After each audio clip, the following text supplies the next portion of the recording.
The Last of Us is arguably one of the greatest games ever made. Its fantastic combat, gorgeous graphics, and masterful narrative are just some of the reasons why this game was hailed as an instant classic upon release. So with the sequel just around the corner, I thought what better way to ring in the new year than by highlighting the differences between The Last of Us and The Last of Us 2. Coming in at number 10 is guard dogs. One of the latest additions to The Last of Us is the introduction of guard dogs as an enemy type. Now, unlike other games where dogs are often feral and roaming in packs, guard dogs in The Last of Us 2 travel with a human companion as seen in initial gameplay demos. Now, these dogs add a whole new dimension to gameplay. Similar to how clickers detect your movements based on sound, dogs will track your movements based on scent, creating an invisible path that you can actually see while in listen mode. This certainly ramps up the tension, as you'll constantly be moving, all the while staying as silent as possible and hidden from view. And since dogs are usually traveling with a human companion, you'll have to think strategically when it comes to combat as well. Do you take down the human enemies first in the hopes of a quick kill, or do you go for the guard dog in the hopes that its human owner loses a key strategic advantage? It's also important to keep in mind that dogs are faster, smaller, more agile, and fearless when it comes to taking you down, all key considerations in areas involving this enemy type. Coming in at number 9 is the silencer and other new weapons. Now, there's no shortage of weapons on full display throughout the Last of Us demo, including a variety of pistols, shotguns, explosives, and Ellie's trademark bow and arrow. But if you looked closely during one segment of the demo, you would have noticed Ellie taking out several human characters with what appeared to be a silenced pistol. Now, the silencer isn't an add-on to the pistol, but looks to be fashioned with a plastic container, leading people to believe that it's created using spare parts collected during gameplay. As a result, its use is rather limited and will likely degrade completely after a few shots.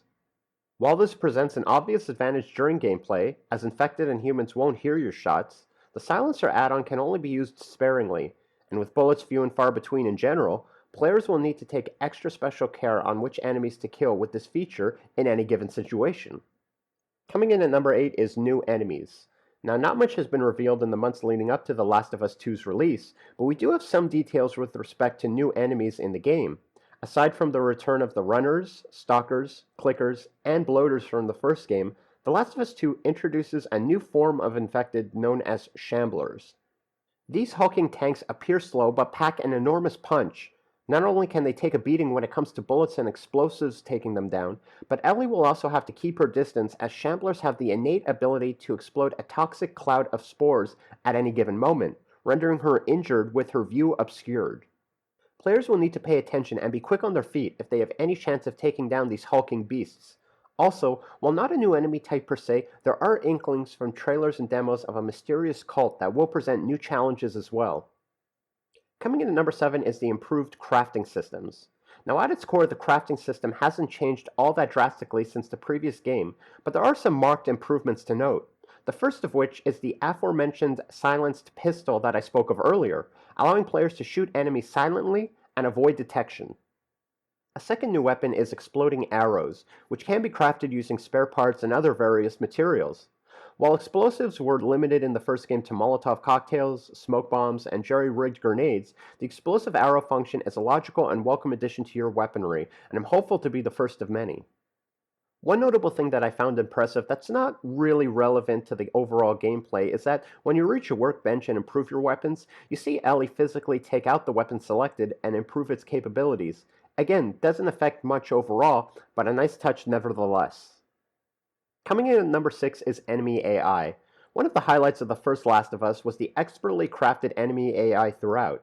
With bullets at a premium, human characters would react realistically when faced in hand-to-hand combat. Similarly, enemies would dodge attacks, search quietly when hunting for you, and call out to one another when overwhelmed. Infected enemies, on the other hand, would react instinctively and fearlessly, often adapting a herd mentality at the slightest sound. Part 2 also sees the return of Listen mode, allowing players to locate enemies through a heightened sense of hearing and spatial awareness, indicated as outlines visible through walls and objects. Now, early footage of the game showed human enemies realistically reacting to being attacked or searching for Ellie during gameplay, but also react more independently from one enemy to the next. At various points throughout the demo, characters could be seen searching with guard dogs, calling out to their companions by name, even adopting different styles of combat based on their moods and various weapons at their disposal. The developers at Naughty Dog are going the extra mile to make the player feel the weight of each enemy killed. Long gone are the days where nameless enemies are mowed down by the dozen to act as mere bullet sponges. In the sequel, each human enemy is given a unique personality, adding to the overall emotional impact of the player. Coming in at number 5 is Ellie. 5 years have passed since gamers were first introduced to a 14-year-old Ellie, and players even got to play as her character in latter parts of the first game. In the sequel, however, Ellie is far from the little girl we've come to know and love. While still weaker than some of her infected and human enemies, there's no doubt that this Ellie is that of a hardened survivor and has learned some much-needed skills along the way. Ellie is smart, agile, and more resourceful than we've ever seen her, able to traverse large areas with ease, sneak past enemies without detection, and capable of handling a wide variety of weapons. She's also capable of taking out a wide variety of enemies, including humans, guard dogs, and various types of infected. She's also matured emotionally, as we see her with her girlfriend in the gameplay demo. While Ellie played a pivotal role in the first game, it was still very much Joel's story being told. Now, having proved herself in the years since, it's time for Ellie to take center stage once and for all. Coming in at number 4 is the enhanced skill tree. Now, in the first game, players collected supplements and spare parts to improve their skills and crafting abilities respectively, but these were always independent from one another. And these skills controlled everything from increased health bars to faster loading times to improved hearing while in listen mode, essentially any skill or ability that involved combat, shooting, health, or crafting. In The Last of Us 2, players can collect resources to upgrade skills in a skill tree. Now, the three main branches of the tree are survival, crafting, and stealth. And while we're not expecting any drastic changes when it comes to new abilities and skills, each will be more connected as a result. Survival, for example, focuses on increasing health and expanding the range of listen mode, among others. Next is crafting, which will obviously enable Ellie to make more items and better equipment. And then you have stealth, which deals with things like movement speed when prone, faster stealth skills, and the amount of noise you make in general. Coming in at number 3 is new mechanics. It's now 5 years since the original Last of Us, and you now play as a 19-year-old Ellie, stronger, resourceful, and more deadly. While not as strong as other enemy types in the game, the developers at Naughty Dog have added new mechanics to her character. The most significant of which is the ability to prone.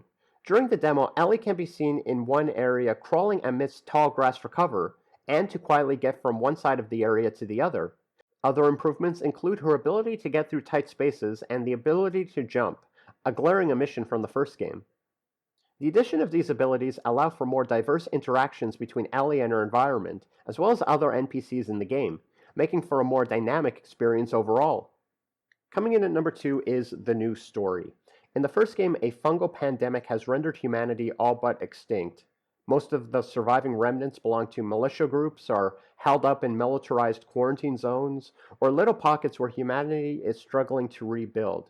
Now, the first game was set 20 years after the outbreak and largely focused on the relationship of Joel and Ellie. Joel having lost his young daughter shortly after the outbreak, and Ellie having to survive growing up without parents in a harsh, post-apocalyptic United States. What we do know of the sequel is that it takes place 5 years after the events of the first game. Ellie is now 19, older, stronger, and has learned some much-needed survival skills in years since. In the demo, we see her and her girlfriend venture out into the winter wilderness, only for tragedy to befall them both. And while we're not sure if she's kidnapped or killed in front of Ellie at this point, we do know a few things. Developers at Naughty Dog have gone on record with saying that while the first game was largely driven by themes of love and redemption, The Last of Us 2 will largely be driven by themes of anger, revenge, and hate, making it a much darker game overall. We'll also see the return of Joel in the sequel as well, but it's unlikely you'll get to play as him, as this game is primarily Ellie's journey. Coming in at number 1 is the graphical overhaul and expanded environments. Now, few players will dispute that The Last of Us bolstered some of the greatest graphics at the time of its release back in 2013. In fact, the remastered version for the PS4 still holds up very well today with its enhanced lighting effects, stunning visuals, and impressive sound design. So you can expect the developers at Naughty Dog to raise the bar that much higher with its sequel. In an interview with the PlayStation blog back at E3 2018, director Neil Druckmann said, "We've completely overhauled our game, developed new combat mechanics, created a new analog stealth system, and revamped our animation system to fully express Ellie's desperation, resourcefulness, and unique agility." And this can be clearly seen in the environments we've seen so far. Not only are areas drastically larger than the previous game, but many display multiple levels, giving the game a greater sense of verticality and realism.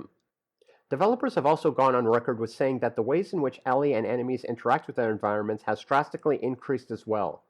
Ellie can be seen squeezing through tight spaces, crouching through grass, hiding under cars, and jumping or climbing to reach ledges. And there you have it, the top 10 changes from The Last of Us to The Last of Us 2. As always, feel free to like, comment, and subscribe to my channel. Otherwise, I'll see you guys in my next video.